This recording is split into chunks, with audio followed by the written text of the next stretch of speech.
You've been making hundreds of job applications just to secure an interview in today's challenging employment marketplace. So getting an interview offer can actually make your day. It's so important to reply immediately, display the same level of professionalism, and reassure your potential employer that you've made the right decision. But don't just dash off the casual reply as you might to a friend inviting you for dinner.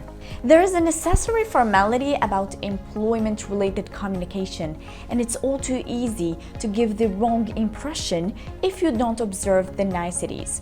I'm going to give you some tips to get such email responses right, followed by practice examples covering different scenarios. As I mentioned, we're going to discuss some tips, and the most important 5 tips we're going to tackle in this episode. Be careful with names, titles, and pronouns. Adopt a professional tone. Be clear and brief. Be helpful. And finally, don't provide more information than necessary.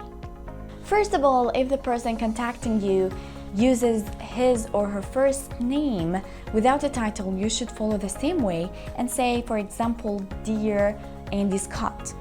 If the person uses Mr. or Mrs., you should follow the same way as well and say, for example, Mr. Scott.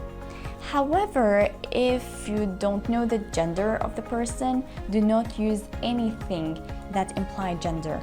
It is okay to use the first name if the person contacting you used this way, like for example, Dear Andi. And finally, Dear Madam or Dear Sir is old-fashioned a bit, but it's still perfectly polite. Avoid slang and casual phrasing and be formal and neutral in tone instead.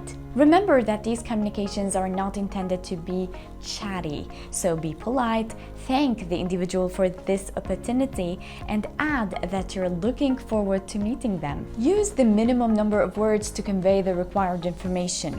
Make sure you're clear enough in terms of the information you provide. It's much better to say that, for example, I'm available on the 21st of August from 2 to 5 p.m.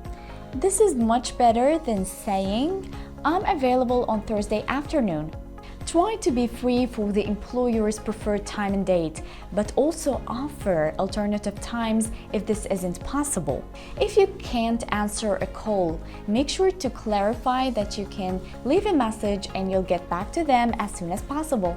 If the employer asks questions that you would rather address at the interview, you can offer a holding response. For example, you can say, in terms of the salary, I'm looking for a competitive rate including benefits, but I prefer to discuss this matter in person. Generally, providing more information than you absolutely must. As long as you're clear, concise, and polite, you will accomplish the task, get the perfect tone, and get the experience for your upcoming interviews. I'll leave you now the examples I want to share with you for the response to the interview offer.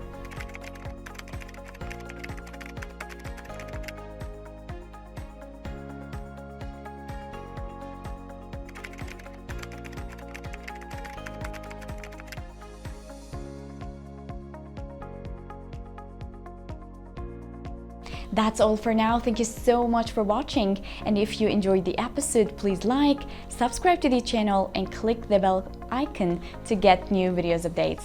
Thank you so much again, and see you next time. Bye!